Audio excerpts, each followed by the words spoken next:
Well, welcome everyone. Thank you so much for joining us. I am delighted to have with us today Jayme Metzgar. She is the founder of a great ministry called Romania Reborn, and her ministry is on the front line of the refugee crisis in Ukraine.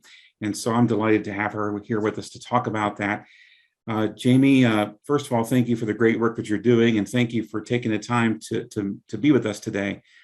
But tell us a little bit about what's happening on the ground there in Eastern Europe with the Russia-Ukraine war.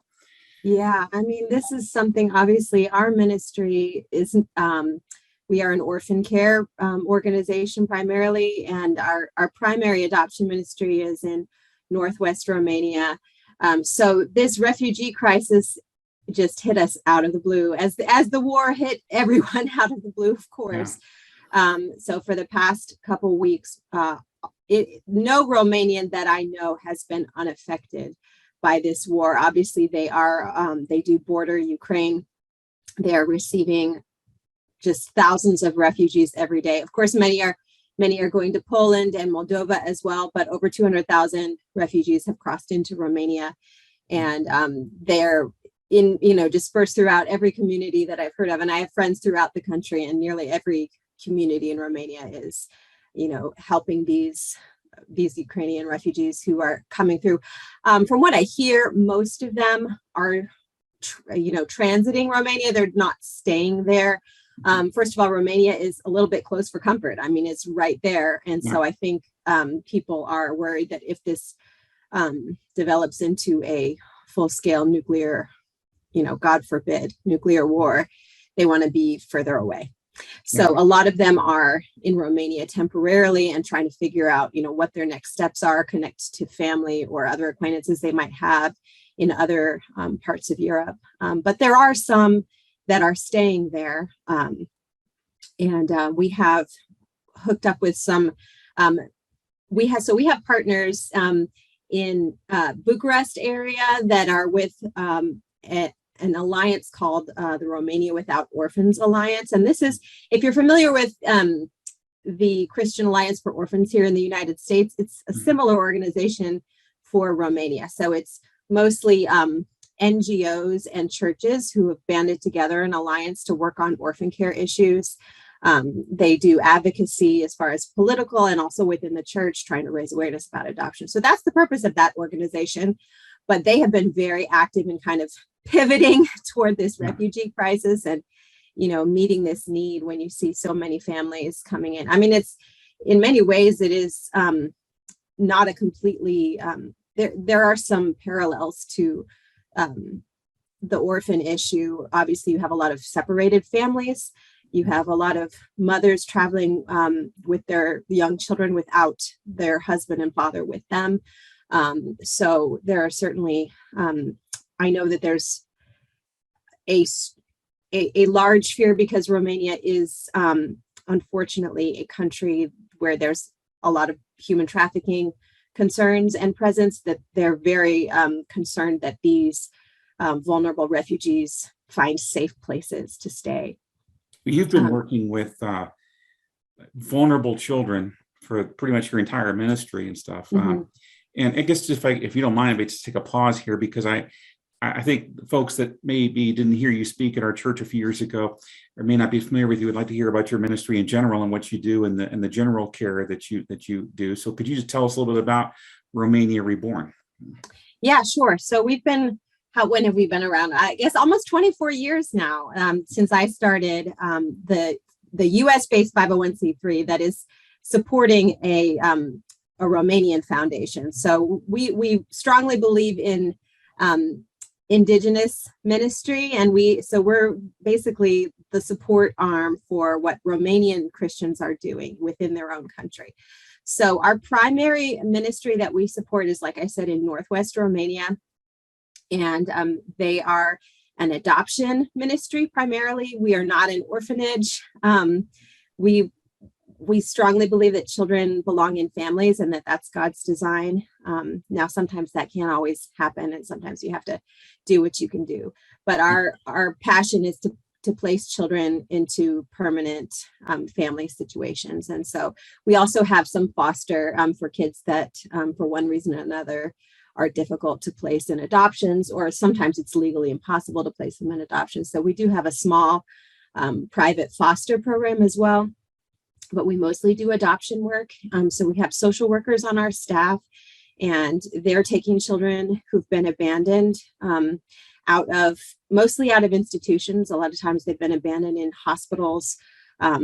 Sometimes they're coming out of state orphanages. Sometimes they're coming straight from a abusive or neglectful family situation, and the police have intervened, or for one reason or another taken them out. And so we do a lot of placements into what we call pre-adoption placements, where we try to find a family that can take that child permanently.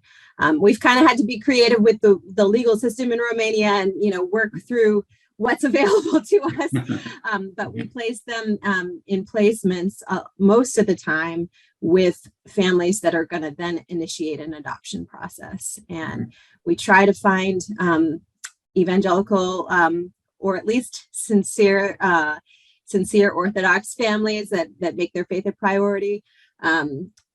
So yeah, that's our goal, is to place children into Christian families who are going to raise these children with the love of Christ. And over the years, it's somewhere between 400 and 500 adoptions have happened through our ministry, along with, of course, many other foster kids and some family reunifications too.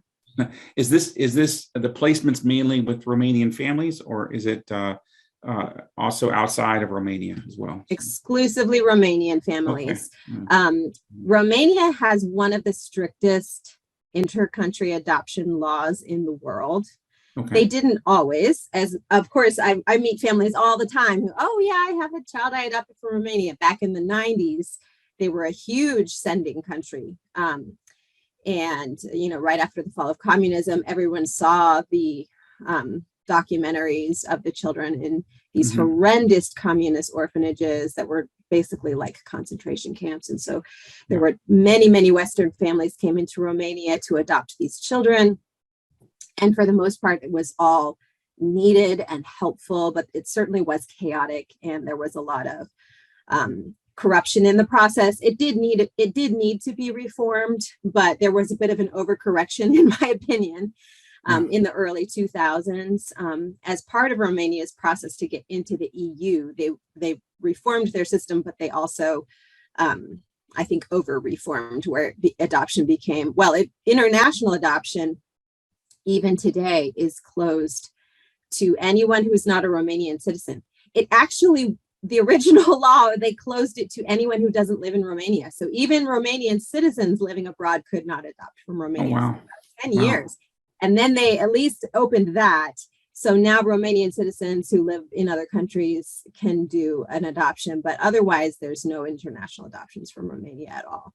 But even before the law changed in that respect, we always did domestic adoptions. That was the heart of our Romanian social workers, was to place the children in Romanian families. She really wanted to grow Romanians' understanding of adoption and heart for adoption. And she had a little more control over which families, once they're placed internationally, you can't control that at all. So, but we were such a small ministry. We absolutely believe in international adoption, and we have advocated many, many times for them to reopen it. But yeah, at this point, that's not even possible. With the refugee crisis, this is kind of a two-part question, I guess. Do you think that a lot of the Eastern European countries that have a restrictive policy toward international adoption might loosen that now, because I'm imagining that there's a lot of children that are going to be coming into the Eastern European countries that are going to need new families, tragically, because as we both know, children are the most negatively impacted, you might say, by a wartime situation. Kids without families are the most vulnerable, and especially in a situation like this. That's actually a great question. I don't know if Romania might consider, interestingly enough, we were working, our partners at the Romania Without Orphans Alliance were working with several Ukrainian orphanages to try to bring their kids out into Romania because it was most of them were trying to get to Poland, and it was hard to get into Poland. There was such a backlog. So we were trying to work with, I think, 2 Ukrainian orphanages to bring those orphans in. And it ended up, they ended up opting to go to Poland specifically for this reason, is that there were quite a number of children in those Ukrainian orphanages who were in the process of being adopted to the United States. And if they had come to Romania, those adoptions would not have been able to proceed. So they went to Poland specifically for that reason. It was a barrier to getting those children out. So I would hope that Romania would take note of these kind of circumstances and reform. It's been hard to get the political will in Romania to get that reform going. We have reformed the domestic procedure somewhat because they clamped down on domestic adoption too. And we've been successful somewhat in the domestic realm. But there's not a lot of political will, like I said, to reopen international adoption. I think it's kind of, sort of a national black eye, I think, if you're ascending, although even the United States is a sending country. we place our children in international adoptions. But I think especially Romanians, there's a little bit of national pride in the mix where they kind of resented that it became known as this orphan country. In some ways, it was not an entirely fair stigma because their situation was not very atypical for any of these socialist nations. They all had this orphan crisis. It's just Romanians became much more public because they had a chaotic revolution and all the Western media came in and got video. But so I think Romanians were a little bit, they're a little reluctant to open international adoption back up because unfortunately orphans don't have much of a lobby. It's like who I hate to say it, but that's just the reality. But yeah, I would hope this might be I can't make any predictions, but let's hope we can use this. Well, again, I think I'm very grateful for a ministry like yours because you are being a voice for those kids that don't have a lobby otherwise. And so and there's a lot in the Bible about being a voice for the voiceless. And so I appreciate very much what you're doing. You're helping, obviously your ministry is focused on Romanian adoptions, but with all the refugees coming in, now you're pivoting and trying to help with that. What are some things that you're doing and need help with this refugee crisis?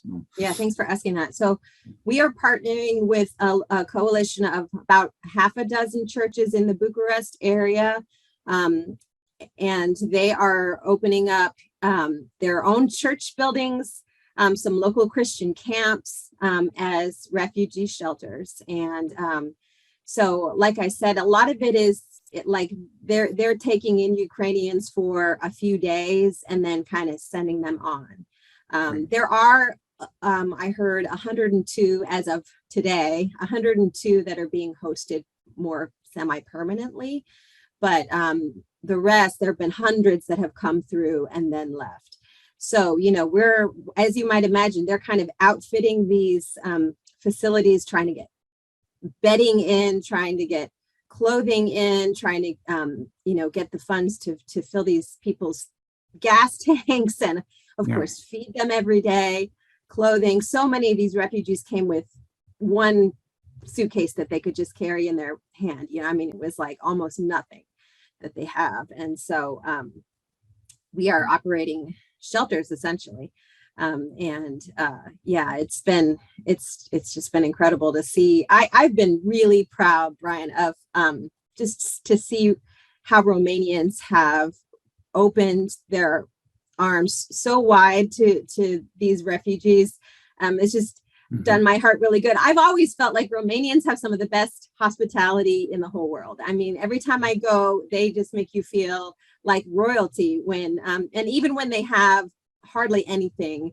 But I always, I guess, kind of wondered, is it just because I'm an American, But no, here they are extending that same welcome to people who have absolutely nothing. And they've just given them such a warm reception.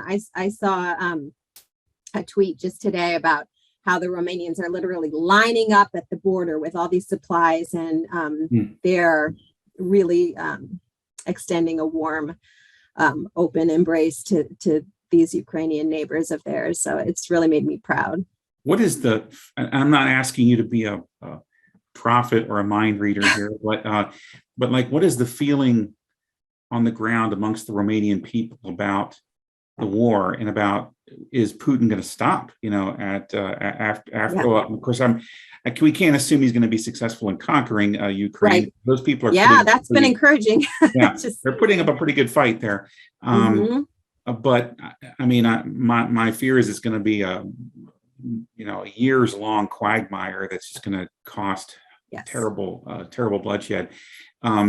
But and that's, again, I don't know, I don't want to engage in too much political commentary or psychological assessment here, but I'm not sure that Putin is well mentally, so you don't know what he's going to do here. But what is the feeling in Romania? Are they afraid that they could be invaded? Can you just give us a little bit of a feeling on that? They are afraid.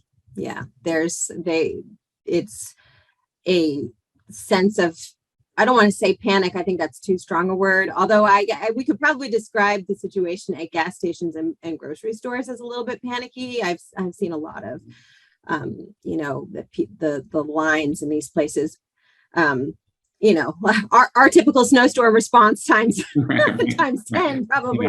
But there is definitely, when a friend of mine that I was talking to just 2 days ago said people are renewing their passports and getting out if they can. A lot of people are. They're afraid that they are a NATO ally. So there's some, but they just don't know if they can rely on that, if they don't know if they can rely on the protection of NATO. So there's a lot of concern that Putin will not stop. They definitely are concerned for the Republic of Moldova, which is right next door, sort of in between. So if you have Romania here and Ukraine here, there's this little sliver in between, which is Moldova. And then Ukraine touches Romania on either side. So it's just this little tiny strip of a country. And those people are essentially Romanians in language and culture. The Moldovans are. And they, Romanians feel like they're kind of like a younger sister, nation, poorer than Romania even. And for instance, our Romania Without Orphans coalition started a Moldova Without Orphans and have kind of been bringing them along. And so they have a lot of relationships there. And I think they're particularly concerned for Moldova at this point, because Moldova is not in NATO. And it's, it seems like the logical next step for Putin if he is successful in Ukraine. So I think Romanians will be watching that. And of course, then if that does occur, then those refugees, I can't imagine that they won't largely go to Romania. There's definitely a lot of fear. I was just watching a webinar. What's the word? I guess it was a webinar. I guess it's the correct term. That Romania Without Orphans was putting on for just for anyone to watch. It was a Facebook Live, and they were having a little seminar on how to talk to your kids about the war and how, there's a lot of fear that children have, and this responsibility that adults have of staying calm for them and helping them work through their emotions about it. So it's definitely like normal life has ceased in Romania these past couple of weeks as people are kind of, first of all, responding to the refugee crisis, but then also just dealing with what's this going to mean for us, for our country. So it's a big deal then that your ministry is still moving forward and doing its great work, plus now responding to this crisis when you figure that most of their volunteers and workers who are on the ground there in Romania are not immune to this fear. That's right. I know. And I'm not sure economically what's going to happen either. I mean, there's of course a lot of economic ties with Russia, just their supply of energy. And then a lot of their factories have already closed and people are getting laid off because of ties to Russia that are now severed. So we're still a little early to know how this is going to affect all of our people, but it's hard to imagine that if it keeps going that, they won't be affected. I think they will be. So we're we're just kind of bracing to see where God is going to, what opportunities he's going to put in front of us and what needs we're going to need to meet. Obviously, right now we're focused on continuing our orphan care work. That continues, of course, but then trying to meet this short-term refugee need. But then for the future, we're just kind of in a position of wait and see and pray and trust. I mean, I think it's not going to be a normal year, whatever happens, it's not going to be a normal year. So how can people help right now? I mean, I help with the Ukraine crisis, but also with your general ministry and general work there at Placing Kids, because, the needs of those kids don't stop when there's a war. Right. Anything just gets exacerbated. So how can we help?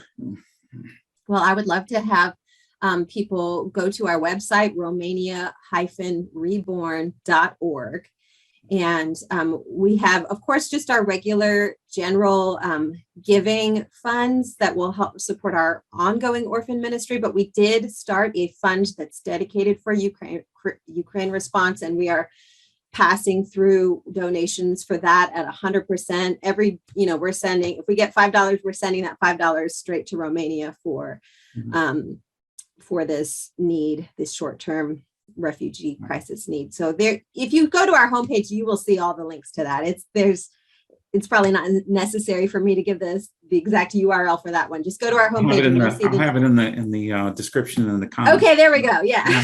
So if you find that page, then you can give right on that page. Also, you can follow us on our social media. We have a lot of timely prayer requests. We're on Facebook and Instagram. And we do have an email prayer newsletter that we'd love for you to subscribe to, which you can do that on our website, or you can just email us at info@romania-reborn.org and ask to subscribe to our email newsletter. Those options are great because, like the social media and the email, because we can get prayer requests out right away. And we do have some timely prayer requests. There's, I like to say there's some things that we can do and there's some things only God can do. And we need both. We need prayer and we need giving. So I really appreciate you asking the question, and we'd love to get people on board to. No, I was reading in the Bible yesterday about Hezekiah, and when what the Israelites were dealing with, people of Judah, and then of course the people in the Northern Kingdom were dealing with the Assyrian invasion, and it's like that kind of fear is taking place right now, in Ukraine and Eastern Europe, and so I feel that this is an opportunity for us to be the hands and feet of Jesus and help as much as we can. So absolutely. And along that line, let me tell you what I asked our partner who's right there doing the frontline work with the refugees. His name is Alex Ilia. And I was texting him a few hours ago, right before I came on, trying to get the most up-to-date information. I said, how can we pray for you, Alex? And he said, first prayer request would be more translators. They only have 3 translators right now, and they need more, people who can speak Romanian and Ukrainian. Mm-hmm. And so that's one prayer request. And another is just that they can find the way to give people gospel hope. If they're just in these shelters for, let's say, 2 days, they really want to be able to, in this moment, like you said, meet this moment with the love of Christ. And so that, I think that would be a great way for us to pray and support these Romanian brothers and sisters, just that God would give them the words to say and the opportunities to share the gospel in these brief moments that they have with these people from Ukraine who have lost everything. I'm following the news highlights, as I'm sure you are, with what's happening over there. And before we started the recording, we both talked about the children's hospital that was hit, today. Yeah. And this is sheer tragedy. But one of the other things is that Russia, it seems, is negotiating not in good faith with Ukraine on these corridors for evacuation. And so do you foresee that there's going to be even more waves of evacuation and more refugees coming in the coming weeks and months? Absolutely. That was one of the things Alex said to me today. He said, pray that we have wisdom to balance this ministry with our regular orphan care ministry, because this is not going away anytime soon. Yeah. And that was almost, wouldn't say that was a new realization to me, but in some ways it was like just the heaviness of this is going to be going for a while. And I think you're right. There's going to be waves of, I'm sure there's people who, waited out for a while in Ukraine and see, and of course, different regions of the country getting invaded at various times. And I think there's going to be waves of refugees, and I don't think it's going to be over anytime too soon, barring, some merciful act of God. Yeah. Well, I mean, I do believe the hand of the king is in the heart of the Lord. So I think we can all pray that God will put his hand on the leaders, plural, in Russia to put a stop to this. Yes. That children's hospital really hit me hard when I saw that, because I don't know. Do we have maternity hospitals here in the United States? I feel like we don't quite specialize in that way, but that's definitely something that's in Romania, and we get almost all of our children that we place are abandoned in the maternity hospital. So if those maternity hospitals are similar to Romania, they probably have a floor with abandoned children on them, and it just kind of hit me, to see this maternity hospital take a missile hit. It's rough, because I've been in hospitals just like that in Romania, and I know, the kind of people that are there, and it's. I know I'm speaking to your heart when I say this, because this is my heart too. I just feel like our whole world is devaluing human life at an epidemic level. It's like, and both of us are pro-life, but it's like, it's just amazing to me how human beings, the further we get away from God, the more we sear our conscience to the value of human life. Yeah. And the enemy hates, because we bear God's image. Yeah. And he hates, so he hates human life, and he's against it. And then, I think that we have also sold ourselves this lie that we aren't made in God's image, that we are, just higher animals. And so that is degrading. We lose this concept of the sanctity of life when we're just higher animals. Yeah. So, and when you buy into the moral relativism, there is no truth. And then if there's no moral truth and we're no better than animals, then all you are left with is power, and that's what I think Putin embodies that, but that tendency is in our hearts too. If we don't stay close to the Lord and humble ourselves before him. It's true. It's true. Well, Jayme, thank you for your time, and thank you for your great work. And we will continue to pray for you. Our church is having a prayer meeting tonight. We're going to make sure we spend some time praying just for Romania Reborn and for Alex. Please pray for our Romanian partners. I mean, they're just balancing their regular ministry with this crisis. And so, I really value your prayers. Thank you so much. Thank you.